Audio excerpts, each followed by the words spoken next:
Hello, my name is Corey Fool Strike, philosopher, comedian, general genius, and I am here for a not fan requested, but perhaps acquaintance requested takedown of one of the internet's other most infamous hotheads, Peter Boghossian. I've chosen to focus in on a conversation Peter had with someone I listen to frequently, Jonathan Pageau. Jonathan, I don't agree with him on everything. He is actually a member of the LGBTQ community, so we have our differences.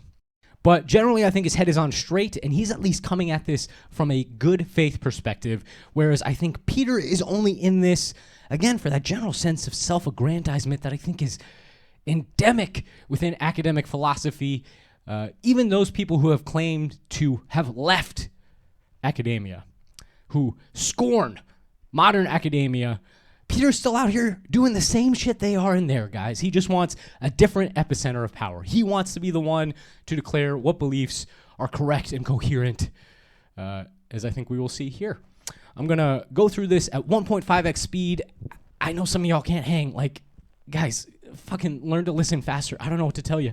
I'm looking for reason to maintain belief, because when I'm walking on the sidewalk, I'm not looking for reason to maintain belief. But if someone's trying to cast doubt on, if a crazy guy comes up to me and says, the sidewalk is made of jello, the sidewalk is made of jello, and then I'm going to be like, well, sorry, I trust the sidewalk, not you. Yeah, that's because you have no reason to. But if you were walking down the street on the sidewalk and a couple of people just vanished, like they sunk into the sidewalk, it turned into some sci-fi super. Then I would definitely not speak. That would be a very reasonable, rational thing to do. So Peter and Jonathan have spent the first half an hour of this conversation going back and forth over whether Peter can find something Jonathan will deny his faith for.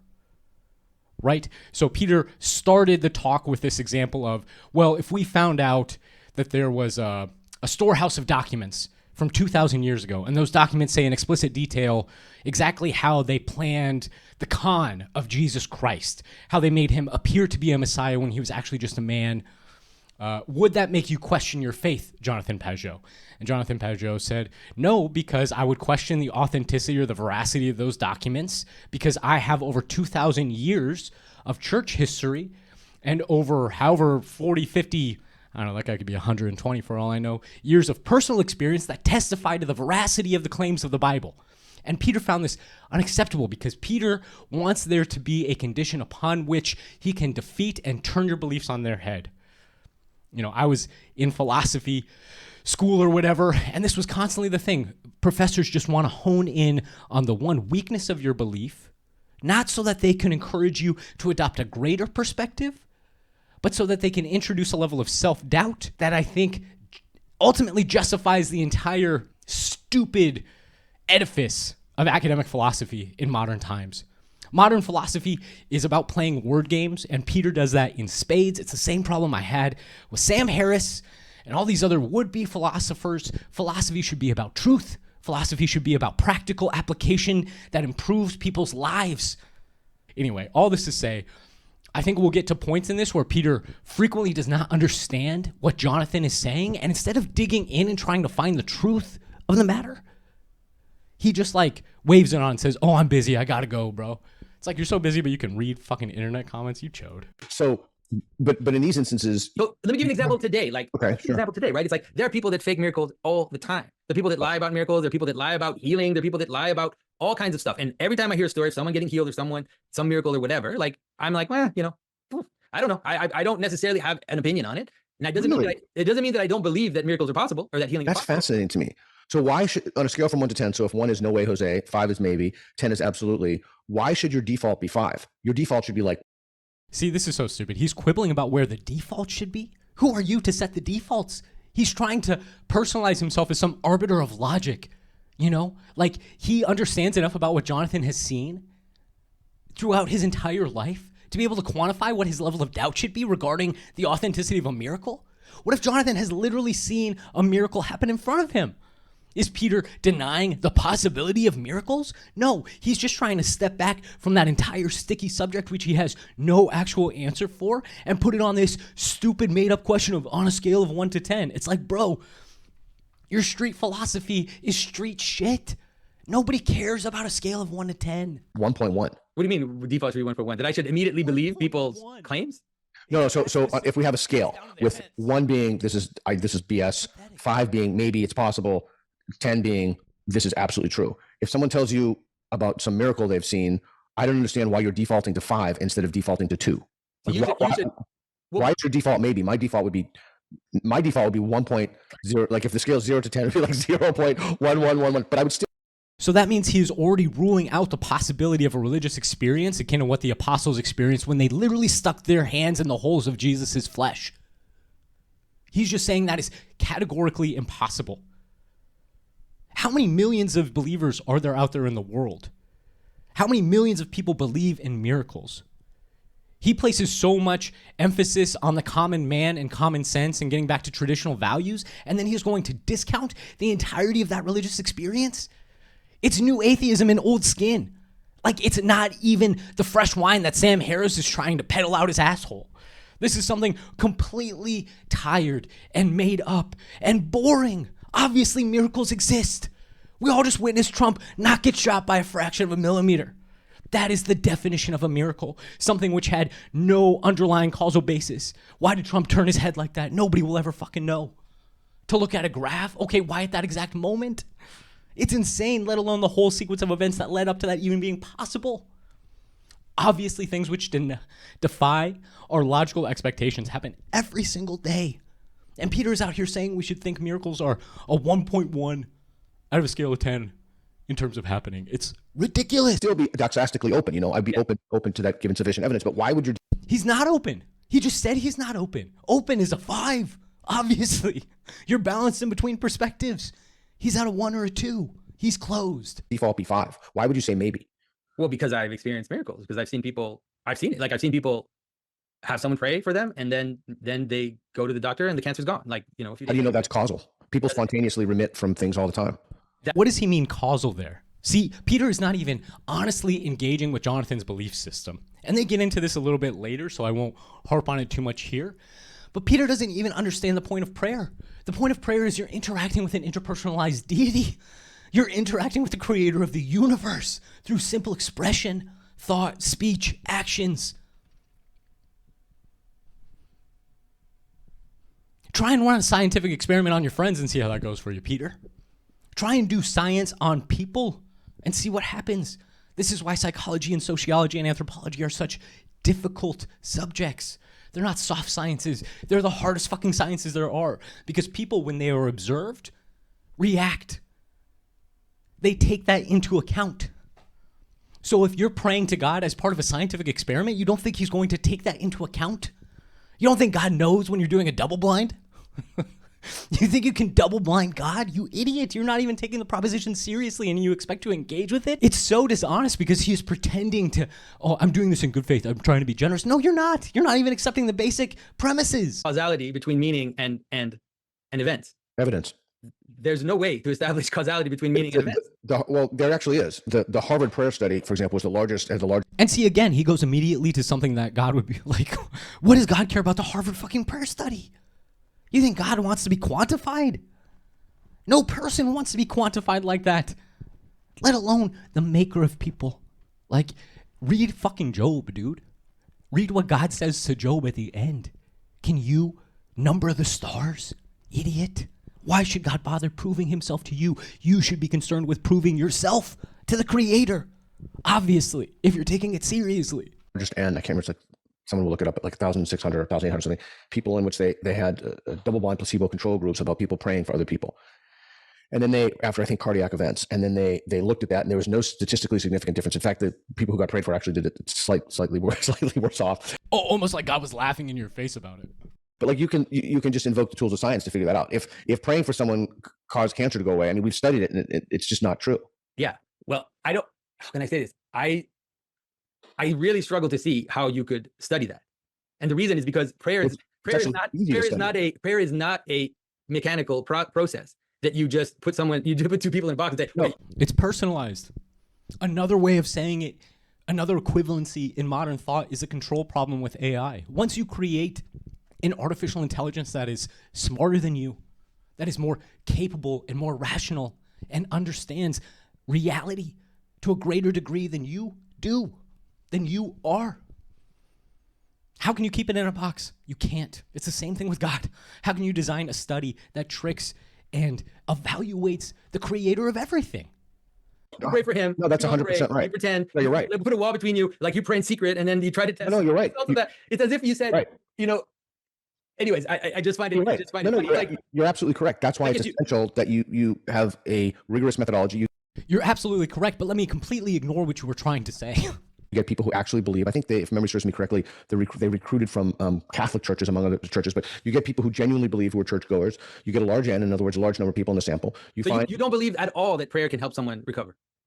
I think that's the wrong tack. I mean, this is like a complete. I might skip this part because this is just a diatribe, honestly. This whole. Do you believe in the placebo? You mean intercessory prayer? Like, do you believe in the placebo effect? Wait a second. You mean intercessory prayer? Yeah, like someone praying for someone else that could help them heal. No, I think it's total nonsense. It's absolute nonsense. It's complete and utter nonsense. Do you think the placebo effect is? Do you think a placebo effect is real? You wouldn't get the placebo effect with intercessory prayer. You'd get the placebo effect with people praying for themselves.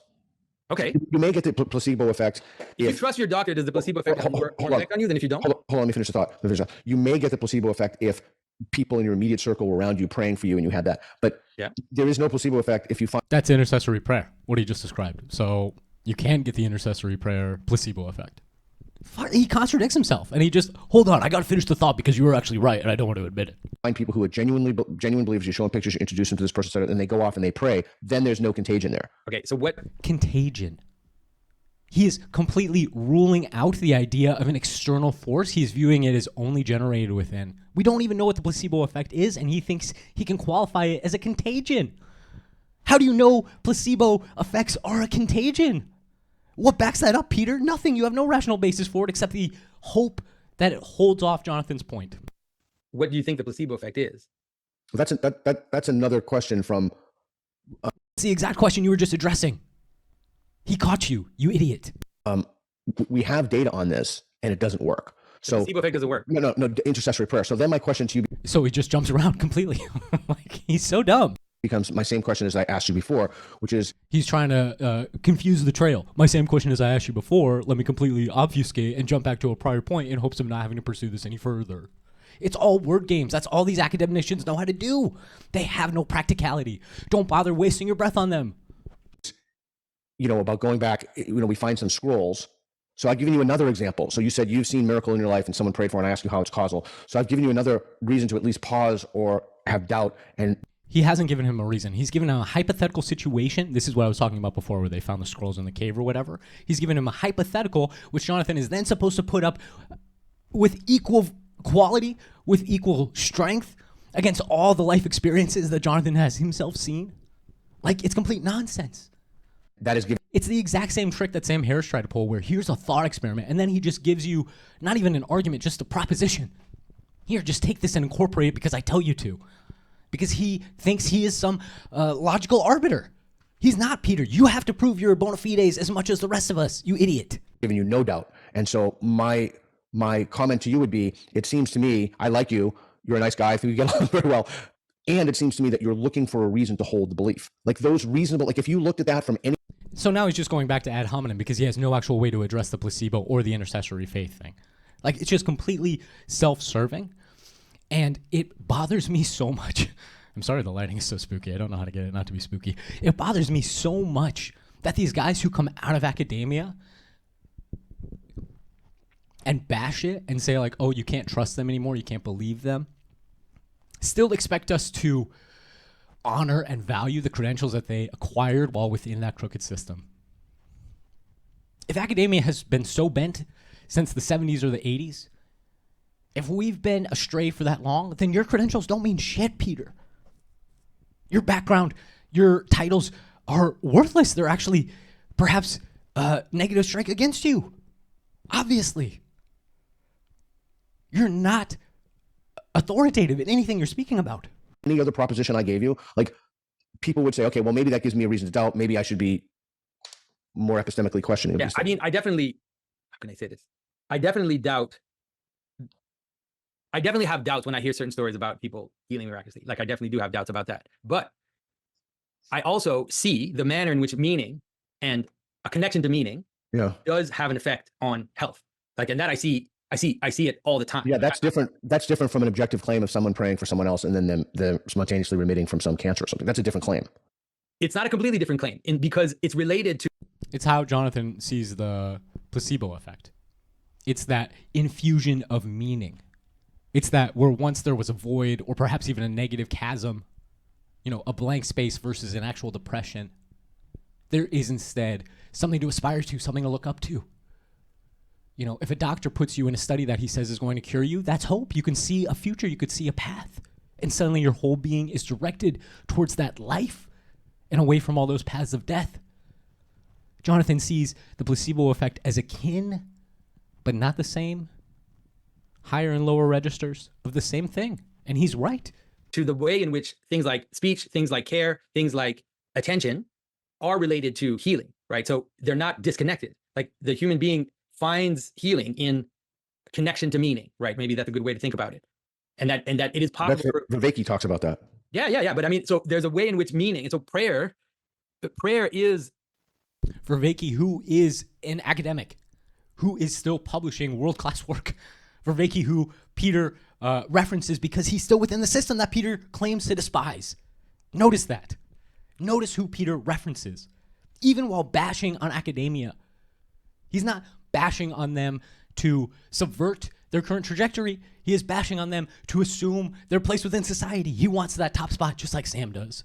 An invocation of participation in higher meaning. That's in one aspect of what prayer is. It's calling upon something which is higher than us, right? And then asking it to act with meaning down on the being.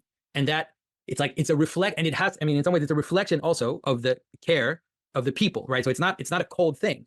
So if you pray for someone, usually it means that you have some kind of love for them, like you care for them, and that you're going to give attention to them. Would you believe that prayer would heal people if there was no God?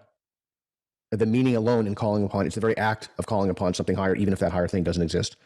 And that's what tells you that Peter just didn't listen at all to what Jonathan was saying right then, because Jonathan explicitly said that higher meaning is the instantiation of a higher power, that they're actually the same thing. It's a point Jonathan makes repeatedly in almost all of his conversations, especially with people who aren't professed believers.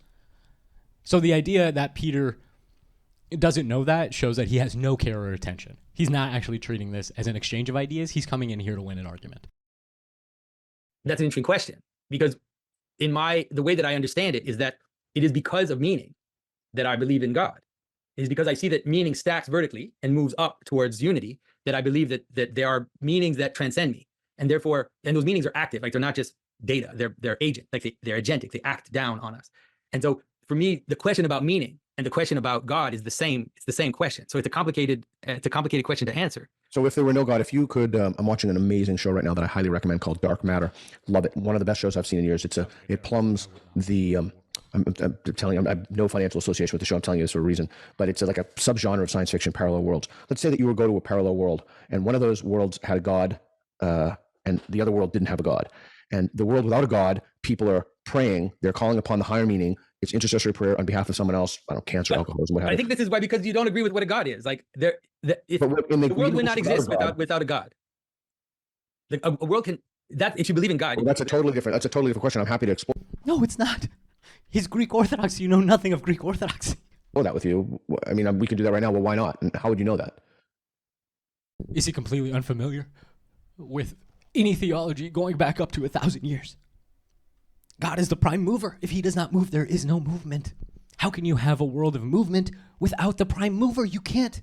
This is introductory, elementary stuff.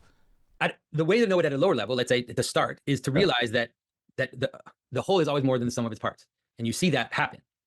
I actually disagree with that. The part is greater than the whole. And this is one place I think Jonathan is fucking up, because what happens if the part is dissociated from the whole? The part is still itself, but the whole is no longer itself.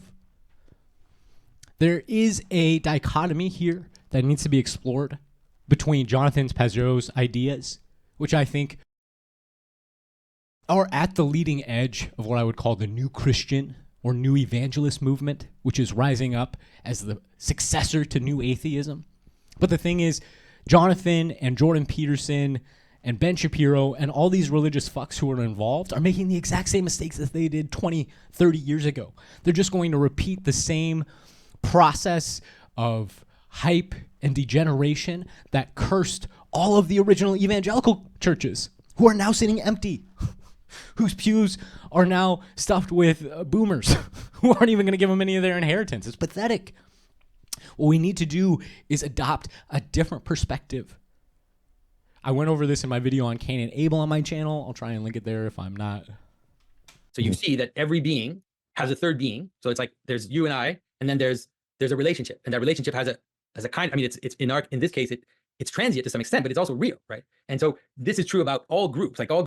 What Jonathan is saying is that in any relationship between physical beings, there is immediately manifest a third spiritual aspect, and that spiritual aspect is actually the physical intermediating force that allows those people to interact at all. You can't have two people together without there being some kind of relationship there. And if you step back from the limited, two-dimensional, flat earther perspective of Peter Boghead over here, you can see that that entity exists on a higher plane. As we do below, that entity is affected above. This is her hermetic principle. This is ancient magic, ancient wisdom that Jonathan has access to through his Greek orthodoxy, because they have preserved those traditions through the Byzantine Empire or some shit. I don't know, but it's super cool history. If anybody knows about that shit and wants to talk about it, I'm actually super fascinated. Groups have something that pops. All this to say, when Jonathan is talking about a spirit, that's all he means.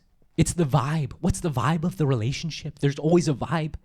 And if you step back from your materialistic, new atheistic worldview, Peter Dickhead, you could see that that vibe is personal.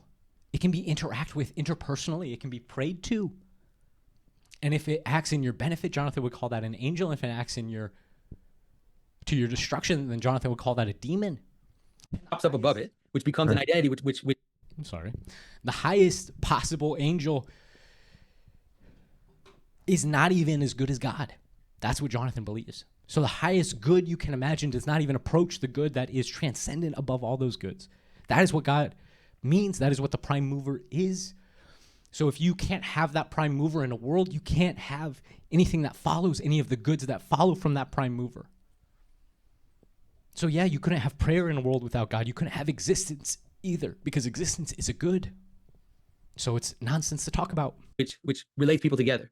And that identity is causal vertically, right? It binds. It binds that group together. Okay, I'm with you so far, but I don't understand. I'm not that's a God. In terms of a God. That's a God. So by the way, I don't that is a God. And see, Peter's going to keep repeating that he doesn't understand, or that some of this doesn't make sense or something. Jonathan is just giving definitions. Peter spent how much time in philosophy and he doesn't understand the outline of simple definitions? No, he does understand exactly what it means just to define terms, but he hates Jonathan's definition because it allows God's intermaterial reality. It allows gods to be classified based on the individuals that comprise their bodies. Their bodies are their actions. If you are at war, you are part of the body of Mars, even if you're on opposing sides. That's what's so pernicious about the gods. They are in everything, everywhere, all the time. There's nothing you can do to keep them out. Or an angel, use whatever word you want. It is an active agent that binds multiplicity together into unity. And so you're not talking about a cosmological thing. You're not talking about Aristotle's prime mover. You're not talking. Yes, he is. Yes, he is. The whole definition of Aristotle's prime mover was wrapped up in this idea of heavenly bodies and spheres, transcendent realities that still interpose themselves on our physical material plane.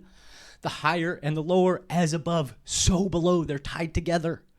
And I forgive Boghead for not knowing about all this ancient magic shit. But like, bro, you reference the prime mover and you still don't understand? What is wrong with you? About the Alpha and Omega, the beginning of the universe. Like, you're not talking about the Atman, the breath. You're not talking, I mean. But it all, the hierarchy of gods culminates into the absolute.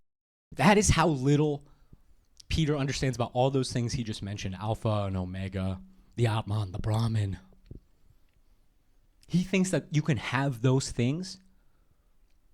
You can take the Alpha and the Omega out of creation and still have creation. What kind of sense does that make? How can you have the Brahman? How can you have the Atman, which I don't even really know what those mean, honestly, and still have some kind of material reality, still have anything at all? Those are the foundations. I know that, and I don't believe in them. Like it has to, like, because you can see it happen at every level. And at some point, whether or not the absolute, I understand why some people struggle to see the absolute as personal or agentic. I understand why that's part of some philosophies, but there's a sense in which you can see it kind of scale up. That's why I don't. How can you have the absolute? How can you not have the absolute, rather, and still have anything? Are you not absolutely yourself? If you are not absolutely yourself, then you are nothing. You have to have the absolute instantiation of anything in order to have anything that follows from it. In order for there to be a past me, there has to be an ultimate me that is responsible for all the actions of me throughout all of time. Otherwise, I don't actually exist as a person. I exist as a discrete set of entities that can only be related through some arbitrary classification. No, that's not true. I am a person created by a person who just so happens to be God. all the traditions have these kind of hierarchies of gods, right? It's like you have little gods and bigger gods, and these gods kind of hold other gods. Yeah, just in Taiwan, I saw. It was Something fascinating. like that. Yeah. So I mean, for the same reason that we have, like, you see that there's a person, right? There's multiplicity in me, and I'm Henotheism is what they're describing. There's a hierarchy of beings, but there is a pinnacle to that as well.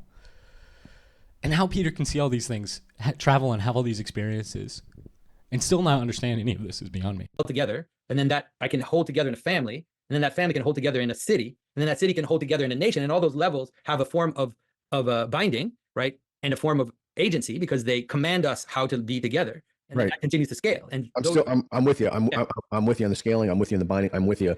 So let me just ask, so I can understand. So Spoilers, he's not with them. if a meteor came and killed literally everybody on Earth, would there be a God?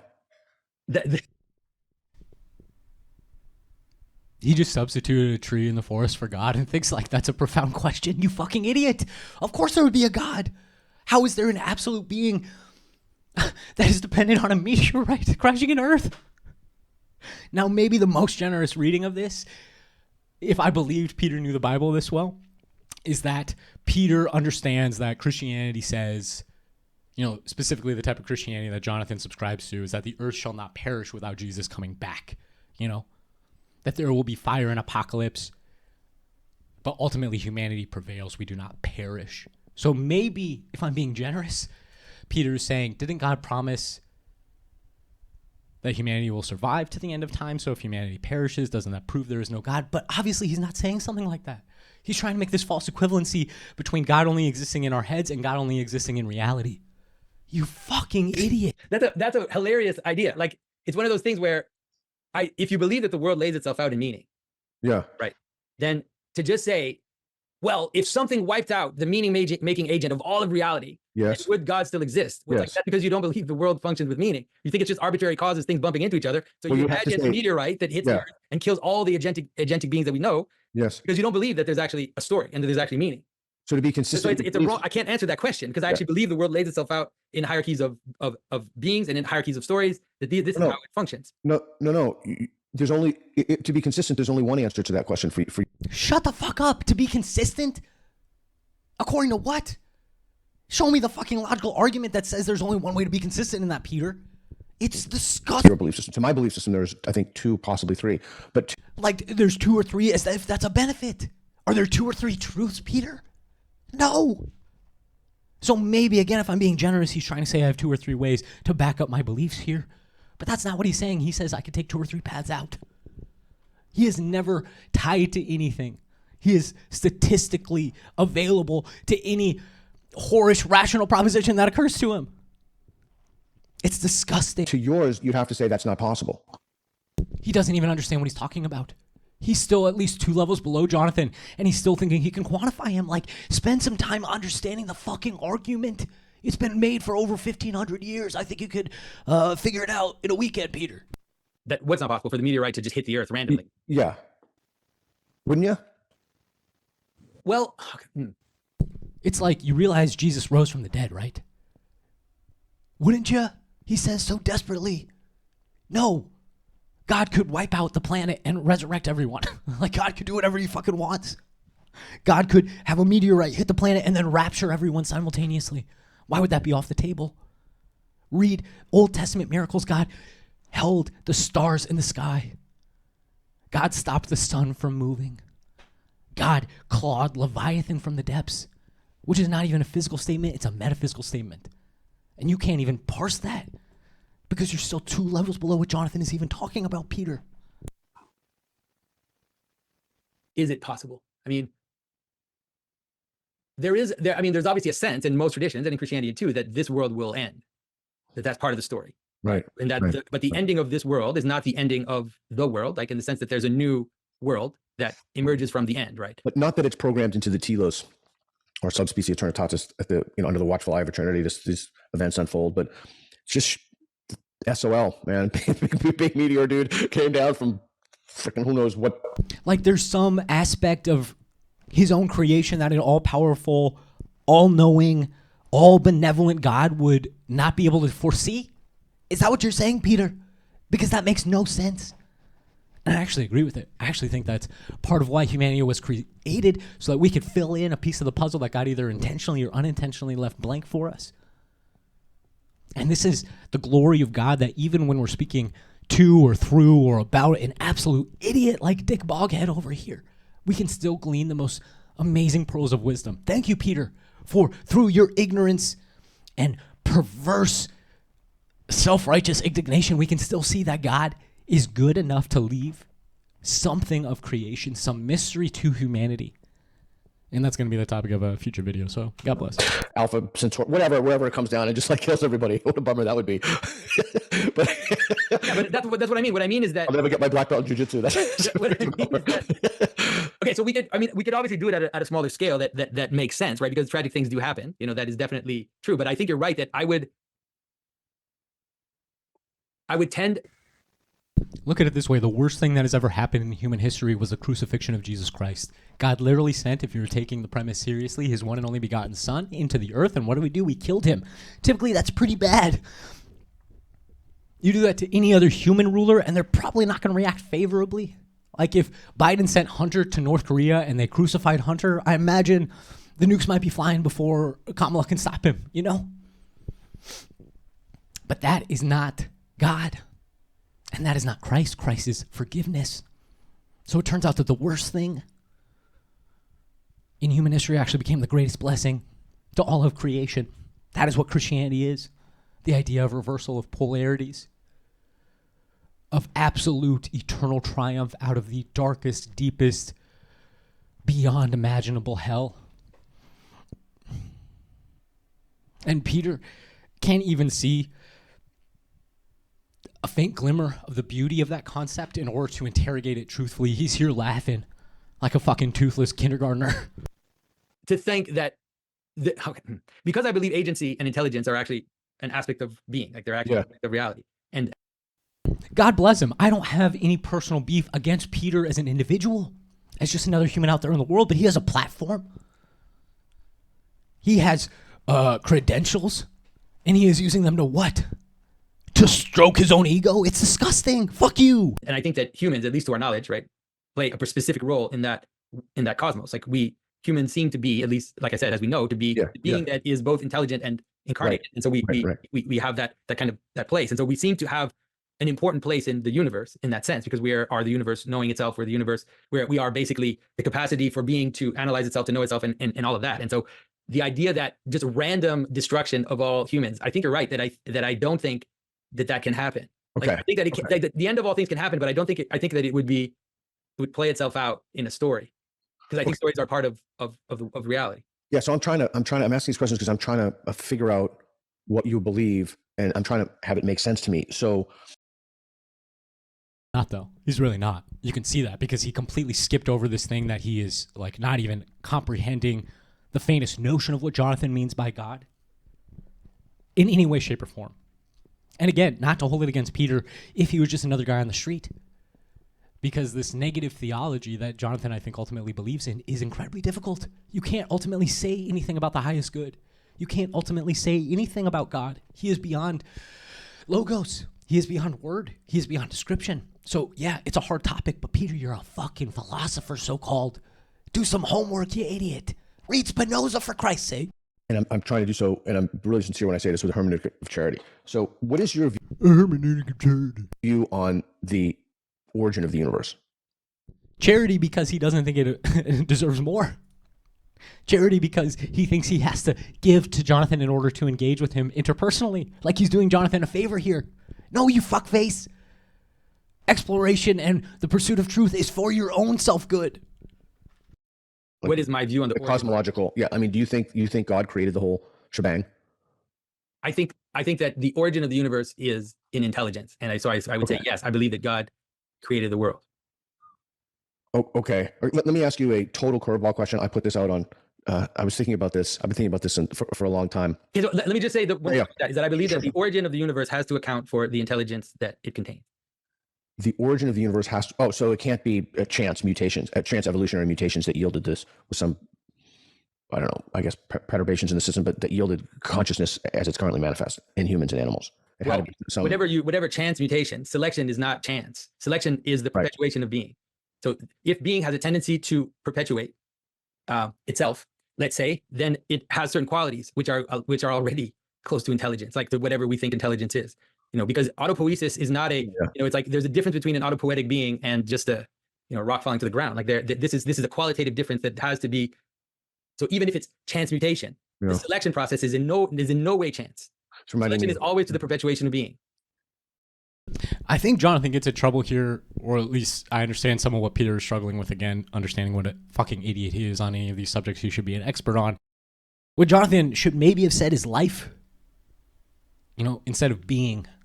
Because life and being are the same thing when you're able to think multidimensionally like Jonathan is. Life is the below as being is the above. Because you could have being without life, right? You can have Mother Nature without life.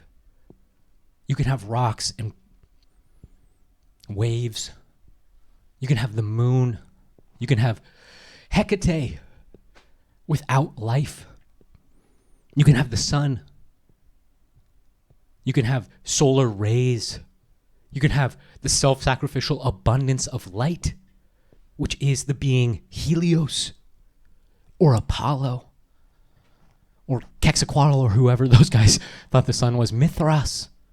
You can have all of these divine, supernal, supernatural entities without there being life below to support it. Yes, you can't have Mars necessarily. You can't have war. Arguably, you can't have Zeus. You can't have victory. But you can have all these other beings which Jonathan fully endorses and believes in. Selection is, so God, so you can say that, I remember, I think it was Jordan Peterson actually was the first one I heard him say that. He said, God is that which selects. And I thought that's a pretty good idea. Actually, I think you're describing the devil there. Because that which selects is the process of evolution, survival of the fittest, and evolution is pretty obviously satanic. It's an interesting idea, at least about the notion of how to help people understand what we mean by God, let's say. Yeah, in that sense, you mean selecting. So I think it's funny. It's harkening me back to Being in Time by my Heidegger. I haven't read Heidegger in a long time. Never really sure answered. Actually, my translation test for my master's degrees was in Heidegger. I'm like, oh no! They make you translate Heidegger? Heidegger. That's crazy. Oh no! Did I miss Peter saying something consequential about his past accomplishments? What a surprise! I think they didn't like you. I think they had some disdain towards you. So that's probably more true than you know. Okay, so you're using being in that sense, as opposed to adaptive organisms. So you're using a kind of philosophical or even theological sense of being as this thing that's revealing itself in the world. He's almost getting it. He's almost believing. It's like, grow the fuck up and just accept it. Accept it through to the argumentation, Peter. But even the adaptive organism, think about it. Like we take, how did we take for granted, like, that being perpetuates? Well, let's say that. Like, why does life fight entropy? Oh, well, that's a different question. Hold on. Let's go back to our other question. Well, that's not a different question. It's the exact same question. Okay. Like, okay. hold on. I have to shift my consciousness in answering that question because this is so many things. I'm trying to limit this. Yeah. Sorry. No, you're good. So who is he to get to limit the conversation that Jonathan is an equal participant in? Like, why does he get to set boundaries if he's acting with a spirit of charity? So if you because he's not. Because he's just trying to hedge himself in so he can't be embarrassed during a conversation with somebody who's clearly speaking at depths that he hasn't even thought about. If you could rewind the clock and we evolved slightly differently, and for example, we were kind of appendage bearing. I don't know if you played StarCraft for a long time with the Zerg, these like insectoid creatures that went on, and they were in different bodies, and one claimed to be the Christ and he resurrected. You wouldn't need humans in their current incarnation, in their current physical forms, right? Like you could have the same intact theology. Need for what? Jesus Christ was incarnated as a human being. You think God couldn't have created him as an insect if that would have been better? What does it mean that God is the best of all possible beings, the transcendent good. It means that he creates nothing but the best. It means that we live in the best possible world. Do you not know fucking Leibniz? Biology, etc., with beings that look quite different. You're looking at me like that. No, but I'm looking at you. I think it's hilarious because you think that the fact that humans, the way they are, became conscious and intelligent is just this arbitrary thing. Like it could have been something else, but we don't have an example of it being something else. You have no way. You have no way to speculate the idea that insects, in the form of insects with exoskeletons or whatever, could become self-knowing beings in the way that humans are, right? And so, but I want to be careful. I want to be cautious, like to not sound like I'm just anything, right? It's like, you could say, so what it feels like when you're asking me that question, right? That I say, like, I see a telos, let's say, in That's animals. exactly where I'm going. So I see a telos in animals. So I say there are animals that fly, and those animals do not have to be related biologically in order to reach flight. But in order to reach flight, there are certain characteristics that they have to have in order to fly. So if you tell me, well, what if it was a slug, but it became really advanced and then it flew? And I'd be like, well, no, because slugs don't have what it needs to fly. And so if you propose some arbitrary being that has all these characteristics and you say, well, what if that was the being that became the self-conscious intelligent being? I'm like, well, whatever. It's like, to me, it's as irrelevant as saying, what if slugs could fly? Well, if they could fly, they wouldn't be slugs. They would be something else. I guess something that that would have wings, that have some kind of extension, that could push against air. Like, it's not like anything can be anything. Sure. So the purpose of the thought experiment was, it was not a roundabout. Again, not a thought experiment. Not a thought experiment. A thought experiment should show some variability in terms of its final application, but Peter was just looking for one answer there. A thought experiment is a trolley problem where what you say elucidates something about how you believe internally. Peter wasn't looking for some type of internal revelation from Jonathan. He wasn't looking for Jonathan to process or come to any other conclusion except for the fact that maybe he should rethink the possibility of Christ being necessary and sufficient. No, Peter is saying Christ is not necessary.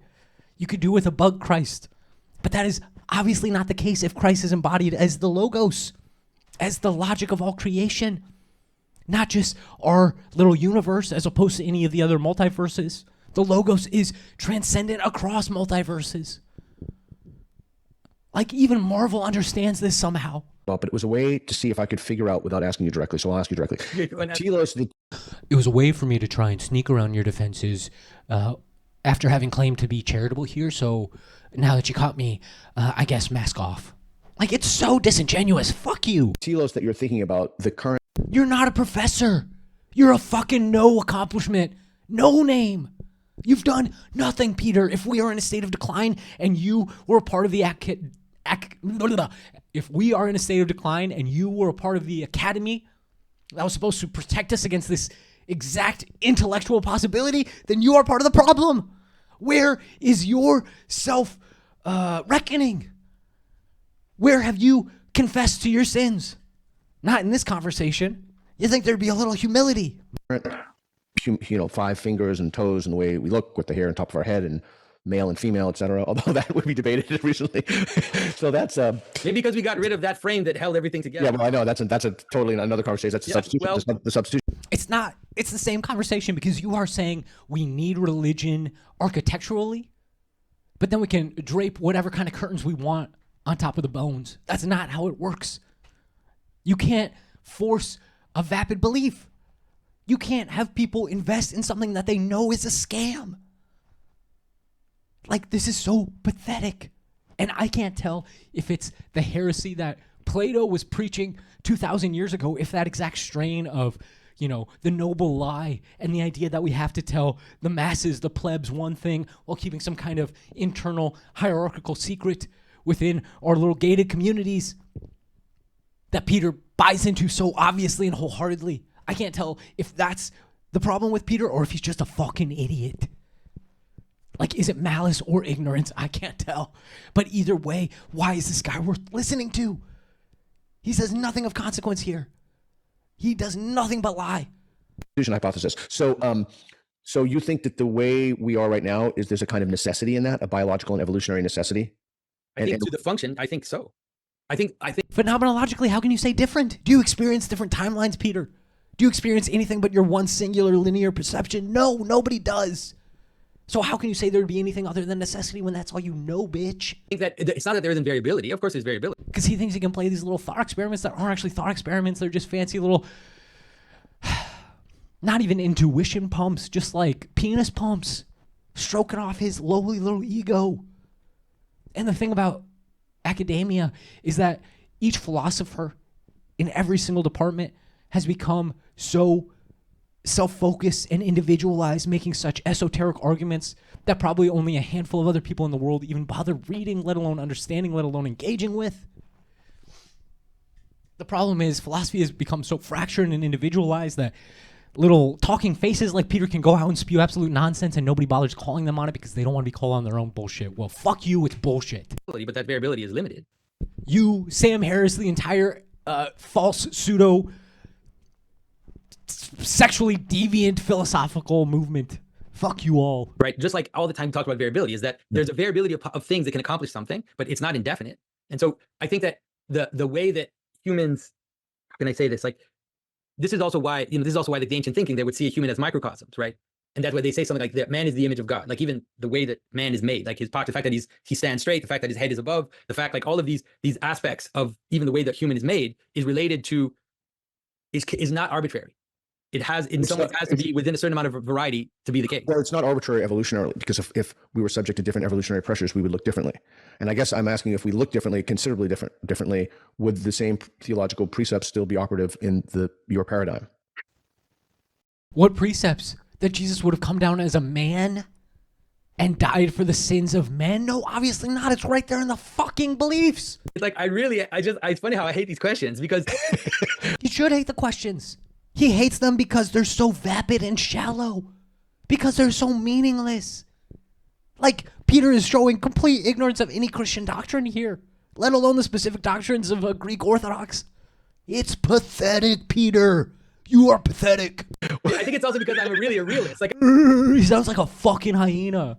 Little toothless hyena bitch. I'm a realist in the sense that I'm like, Hyenas have bigger pseudo-penises than you have penis, Peter. Dickhead. why are you speculating about worlds that don't exist in order to tell me about the world that exists? I'll tell you exactly why I'm doing it. Go for it. I'm doing that so I can figure out the limits of the belief and how your beliefs cohere together in some kind of Because he thinks he's above Jonathan. That's the only way that he could be able to define the limits of Jonathan's belief system when he doesn't even engage with its basic precepts. Honestly. You fuck. system. So the purposes of the questions, they're not gotchas, they're not trick questions or anything. They're Oh, really? ways for me to figure. It's kind of like Like anything this guy says, just believe the opposite. Coherence testing for beliefs, and it gives me a better idea. It's the other thing is it's a way for me to listen to what you believe. And sometimes if you ask somebody a question,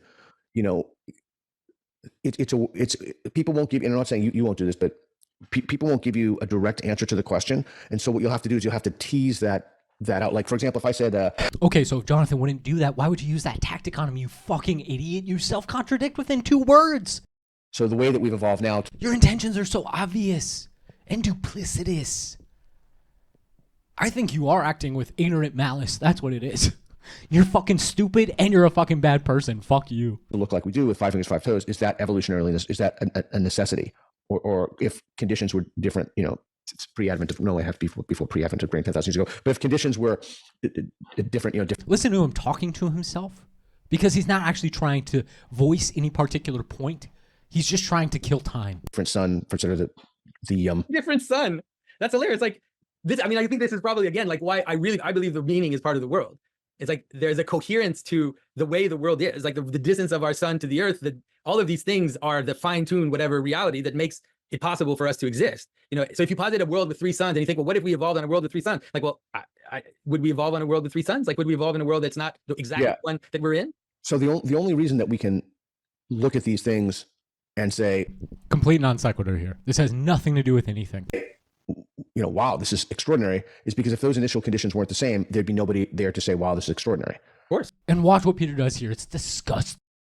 Right. So, but that doesn't mean, I was at an Indian restaurant many years ago, and the guy didn't speak English that well, and he asked my friend, my buddy Steve, he said, what is the meaning of meaning? And I thought that was like such a great question. But in other words, I'm saying that because the sentiment is there. We're looking at the situation in which we find ourselves, and we're saying, oh my God, this is miraculous, there's life, etc. Yeah, but you're only saying that because, we're only saying that because it's an easy pitfall to fall into, because if the conditions were different, there'd be no one there to say it. That's right. There would be no one there to say it. Yeah, and so there would also be no one there to not say it or to. Well, that's the fallacy of right. No one there for anything.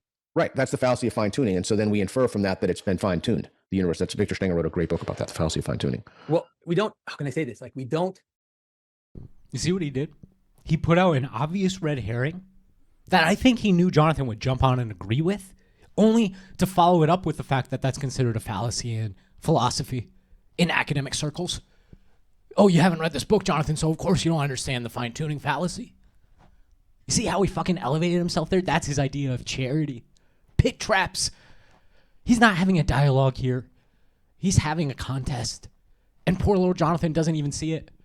Jonathan takes his obvious misdirections charitably, and God bless him for it. But I see through this fucking lies and bullshit because I paid tens of thousands of dollars to see them do it in college. They aren't teaching truth, these philosophers so-called. They are teaching fucking scams.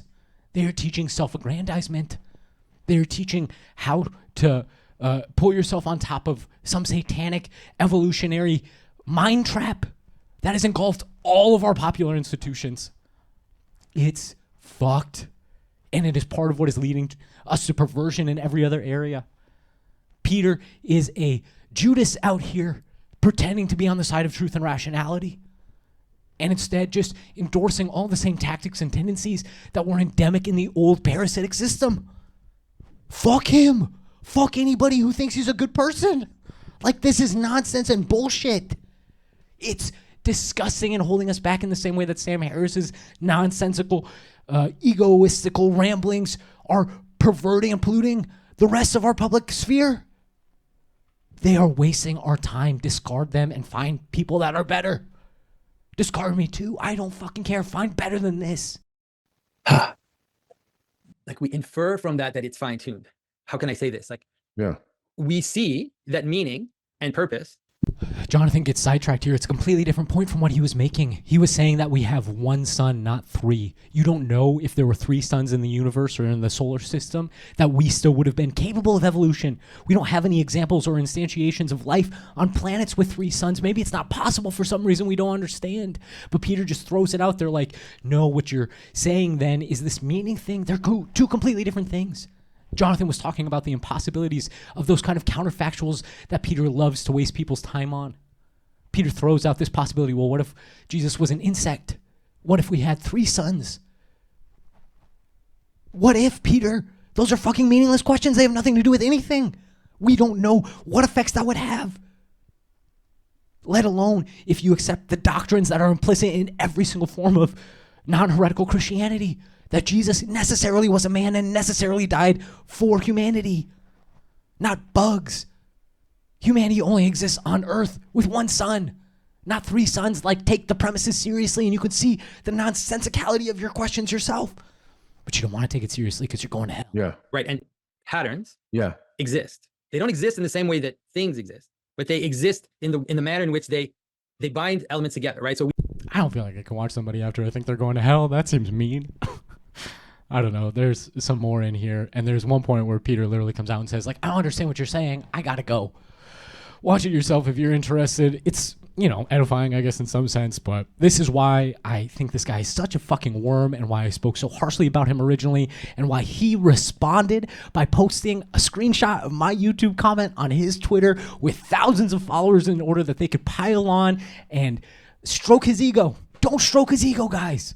It's gross and probably has some weird ego STDs. God bless. Laughing 'cause they're wrong. I also do want to apologize for the inappropriate amount of chest hair I am showing here. It's missing buttons and my neighbor stole all my laundry, okay? We're all imperfect. Just Got 'em laughing.